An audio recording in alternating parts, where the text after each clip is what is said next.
This video is sponsored by OneFootball. OneFootball's app makes it easy to keep up to date with transfer news, scores and stats all in the one place. To download the OneFootball app, click the link in the description. The app is free. Welcome to Toffee TV. It is 3 things from Everton to Bournemouth. Now, this video is sponsored by OneFootball. OneFootball's app makes it easy to keep up to date with all the latest stats, scores and transfer news all in the one place. To download OneFootball's app, simply click the link in the description below.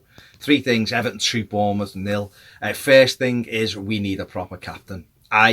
This is where, I hold my hand up. I wanted Seamus Coleman to be the captain. I thought the passion, the aggression that he shows or has shown in his Everton career would carry him to be a natural captain. But the reality is we ain't got one in the side. Seamus certainly isn't it. He goes up to the referee to speak to him and it's all, listen, you can see the ref's looking the other way and there's no authority there for him. Maybe he just doesn't like that side of it, having to do that.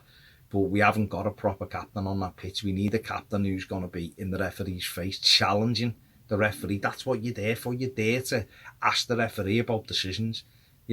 Gosling for them in the referee's ear the whole game. And yet we've got nothing. Things are happening and we're just accepting it. And it's, I loved Jagielka, I loved him, but he wasn't a fantastic captain in terms of being able to influence a referee. And Coleman's the same. Love Seamus Coleman, but exactly the same. A quiet captain, it's not good enough. I'm afraid you need better, because you need to pull players into position and have a goal plays, and you have to be able to influence a referee, or at least make him see that, because that performance today by Anthony Taylor was absolutely horrendous. Really, it was pathetic. And we allowed them to get away with it. How they haven't come off with half a dozen bookings, and we have, is absolutely berserk. That kid in midfield, how he stayed on the pitch, it's just unbelievable, because the amount of fouls he got away with is ridiculous. Diving as well, horrible play. And the Cook, the right back as well, he'd done about 9 fouls, bad ones as well at times, and he just got away with it. So that's what we need to address first. Secondly, Richarlison got to be better at when you're playing up front. And by better, what I mean is you've got to be able to match up with the centre-back. Falling over, arching your back, giving cheap free kicks away when he's struggling, that isn't good. It doesn't help anybody. There was one in the second half where it might have even been that Cook again has gone for a header. It's 50 pence there up in the air, and if Richarlison stands his ground, Cook's got to go over the top of him or jump with him, but he doesn't. He arches his back and you give him cheap free kicks away when they're struggling. He's done it on so many occasions. I know it's not his natural game, but doing the direct run that he does, and there was one second half where Sigurdsson, I think, played it into him and he blazed it over. He should have done better. That's fine, that kind of centre forward play, but the other stuff, don't give cheap free kicks away. Make yourself big, back into them when they're not, when you're just walking back, but throwing an arm, and you've got to be cleverer than that when you're playing that position, because you're letting teams off, who are under pressure. So he has to work on that more so than other things, in his game. We need him to get a goal, get him into double figures for the season. He'll have done really well, but that kind of thing, just don't give cheap free kicks away like that, because it doesn't help anybody. It certainly doesn't help us. And also, he's got to learn to be a little bit more of a focal point for us, I think.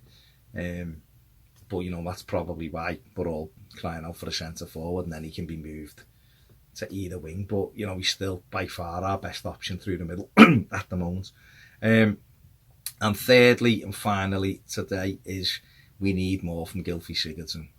We had that purple patch in September, October and November when he was really good, but of late he's just been, he was excellent at Burnley when he was playing deep, him and Gomez playing as the line midfield players, but in that number 10 he's just on the periphery of the game. He doesn't affect the game enough, and we saw in David Brooks today what having a mobile player in that position can do for you. And I think Gylfi, what I think should have happened today was when Gomez was running around, like he was looking to get sent off, Marco Silva should have dropped Gylfi back into that position, because I think he's better from that position than he is in the 10, because he's just not effective enough in that number 10. He's not mobile enough. He needs to give us a little bit more, because when he's playing well and when he's on form, Everton play much better. When him and Gomez are clicking and they're both getting their heads up and pinging it down the pitch, we look like a better side.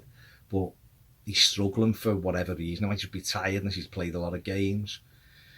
You know, we need we need to get more out of him. Still a quality footballer, but you know, we're not playing well at the moment, and the manager has to look for different solutions to try and get us back up to speed. You know, confidence is a big thing, and it's not just in Sigurdsson. I'm talking about the team as well. We look like a team with zero confidence anywhere on the pitch. You can see that the defence panicking when a ball goes in. You can see the front three panicking and snapping at things. You know, snatching at chances. Bernard snatched at 3 or 4 Richarlison. Everyone, when you're confident, everything's instinctive and things are calm. Every you pass it, you get it back. Some of our passing at the moment, certainly in the first half today, we just give the ball away under no pressure. It was terrible, and that is, yes, it's bad form, but it's also poor confidence. It's low on confidence, because why else would they go from a team that looked like they could cause the top 6 real issues and have done? Apart from the Spurs, and even that, if they'd gone 2-0, it might have been a little bit different. We caused all the top sides problems because we were a bit more confident when we were playing them, zipping it round and cutting. Then we've gone into a period of games where playing against teams nowhere near as good as the level above, and we look like we can't pass anything, when really it should be easier in these games for us to dictate and pick them off. And that's the level of being able to get in towards that top 6, is when you can start controlling games. You pick these teams off with ease, and then it's about, can you take your chances? So we need confidence up, but Gylfi, whatever it is, either like a rest for, fitness wise, or maybe a tweak to the system. We need to get more out of him, because he's the player who unlocks things for us, or who we look to unlock things. And I think at the minute he's just below the level that he set himself, to be fair, in September and October. So they're my 3 things. If you haven't subscribed, please do so. If you want more videos, get over to Patreon, check out Peds, instant match reaction and player ratings later. Excuse me. Thanks for watching. See you later.